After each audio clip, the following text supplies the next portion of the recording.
Good morning, students. I wanted to give you an opportunity to learn how to access Microsoft Word through your Outlook account.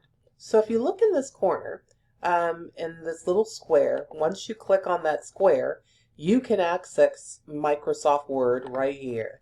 So once you click on that, you want to click on New Blank Document. And as you can see, Microsoft Word opens up. So let's go ahead. Now I've already created a document that we're going to use today. So let me go ahead and cut and paste that in. And so let's say you've created a reading response. So as you can see, what's missing here is the page number and the header, because we want to make sure that it's in MLA format. That means that it is double spaced throughout. It has a header with your last name and the page number. So to insert last name and page number, this is what I normally do. I insert page numbers, and I'm going to put in the last name of the example. Hit space because you want to make sure that you have adequate space between your last name and the page number, so it's not right next to each other. Once you've done that, move the cursor, hit enter, and it's already there. Okay? And then we can scroll down and we can see for page 2, it has the necessary information. Now this is because I cut and pasted it, but I got rid of that, so we're good. So hit enter, and as you can see, it's on the second page, and there's a header there as well.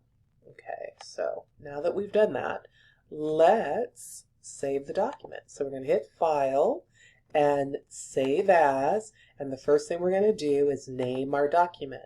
And this is going to be Reading, capitalize it, Reading Response, and whatever week it is, week 2. Okay, and notice it's a docx. Once you've done that, you want to click enter, and look right here, it tells you that it's saved. Where is it saved? Well, let's tell it to save it. Download a copy to your computer. Download a copy. It's done that. Okay, so once you've done that, you can go to your computer, to your files, click on downloads. Boom! And now you can use that file and save that file for, or use that file to submit that to when you're uploading your reading response or your essay. And that is how you access Microsoft Word through Outlook, and you create a file, a doc or docx, and then you submit it to Canvas. Thank you.